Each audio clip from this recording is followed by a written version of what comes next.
Hey, it's morning musings with four keys, or maybe morning meanderings with four keys. I don't know what I'll call it, but it's with me, four keys. This song is really silly. It's me, four keys. I'm super silly. And I guess this is my podcast theme song. I don't know. Hey, Ah, and we're back. It's morning again. And um I went back to writing group. I dip in and out. I go to a couple. Um in my reclamation of my life, it occurred to me that I didn't have any hobbies.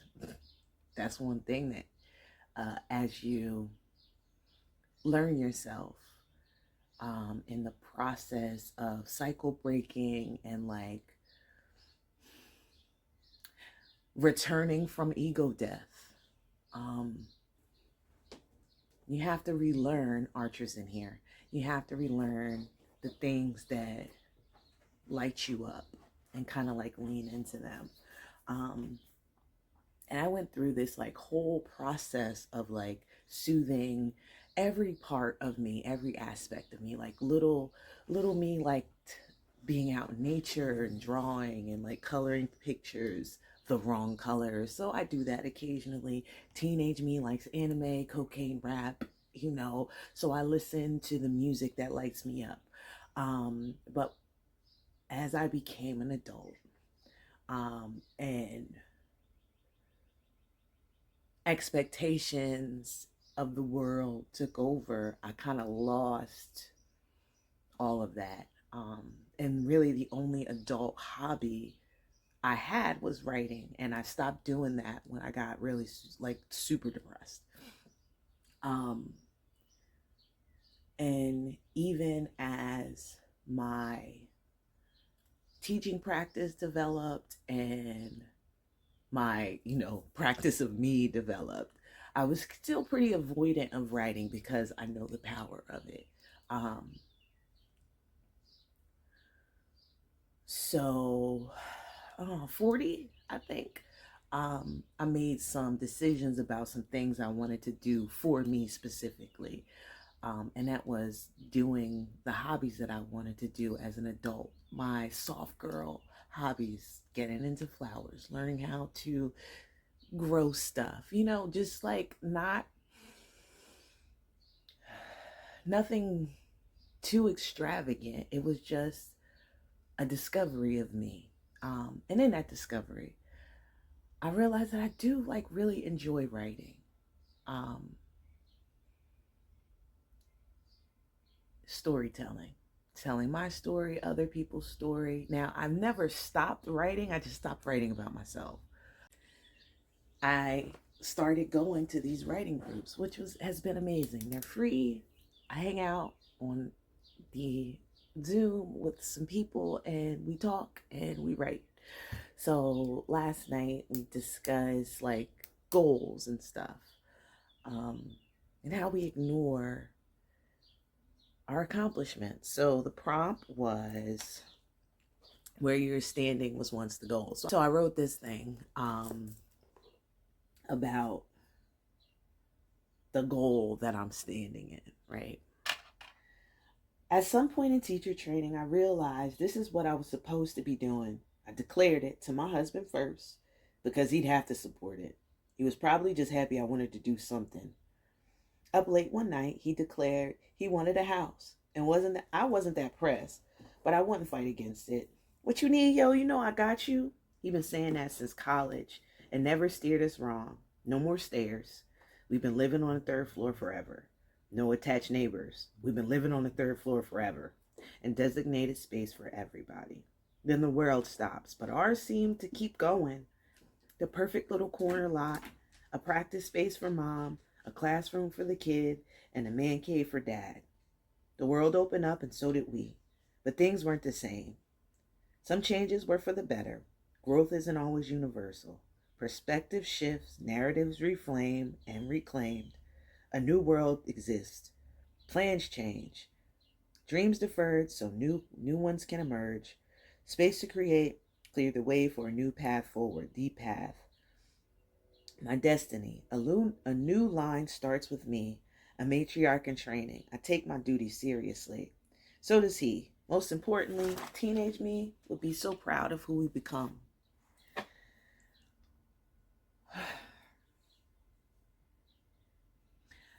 That conversation about teacher training was like maybe 13 years ago. I mean, during teacher training was 13 years ago.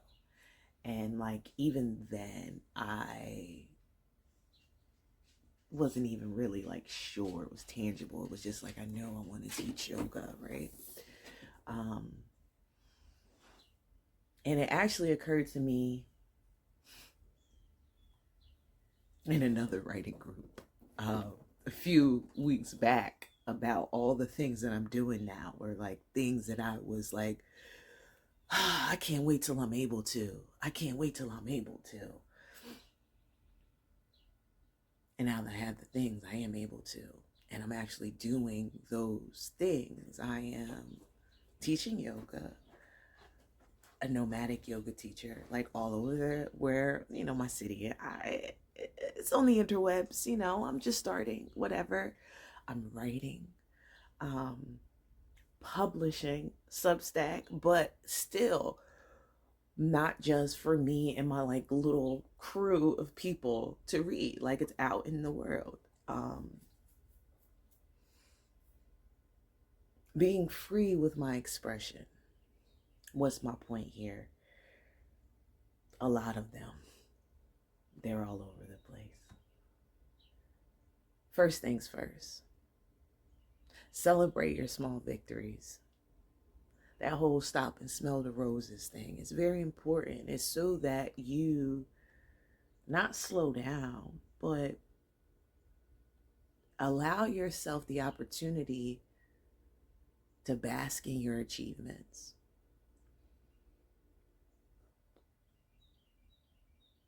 We live in this cycle of instant gratification. It does not give us the opportunity of slow growth. And that is what I've been learning with the watching of my plants grow. At 40, I decided I wanted to be a flower girly. And I did not let, in our early relationship, and even now, I don't particularly care to receive flowers because they die. It's sad to me that they die. And most of the women in my family are plant people. Um, that's another story. But I try plants. That's not my thing. They're not pretty. I don't have time. I don't really, that's not my deal. But I've always been really like, I love to look at flowers. I love the smell, all of that. So for 40, I was like, I'm going to do that. I'm going to buy myself flowers. I'm going to put flowers in the house, blah, blah, blah. And that lasted about 3 weeks. First of all, expensive hobby to have if you don't have steady income. And we're still working on that. But also, I don't really want to be just arranging them. I realized in the middle of making a beautiful bouquet for my altar, I was like, I think I want to grow them. And like, that was the whisper. So I bought some seeds and I sprinkled them. And the beginning of the summer, I started like, let's see what we could do. I'm a city girl. I don't garden. I don't harvest. I said, we're going to work with chaos. We're going to see what my earth mother self can produce. Got goddamn garden in my windowsill now. There are morning glories blossoming. I have moonflowers now. There's some marigolds happening. I'm growing things that I forgot what the seeds were that I planted. It's chaos. It's chaos, but it's mine. It's chaos, but it's mine. As we move into adulthood,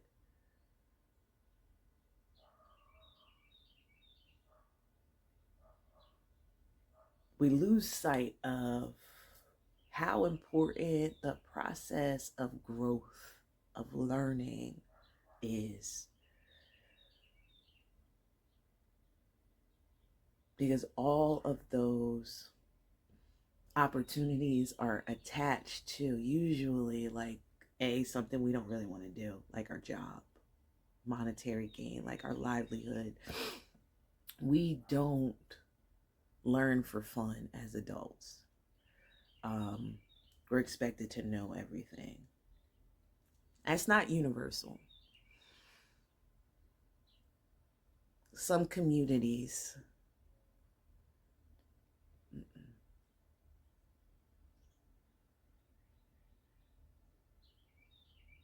some of us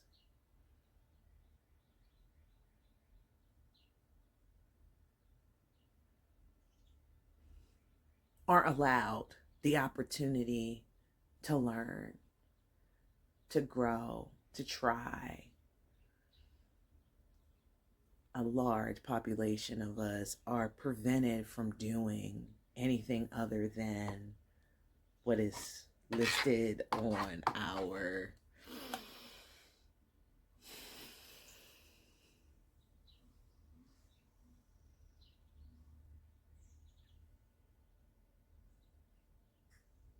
can't think of the word, but we're not allowed to do anything outside of the box. A large part of the breaking of the cycle is trying new things.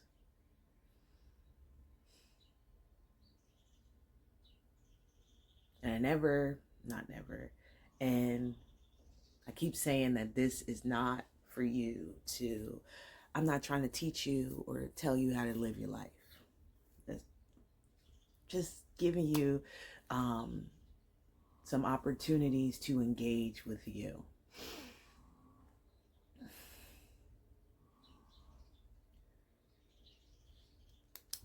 So, what do you like?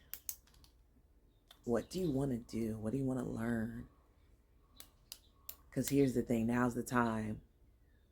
We should be learning a new way because we know for certain that all of the old ways are not going to stay. Well, that's all I got for now. If you liked it, great. If not, that's cool too. Until next time, be well.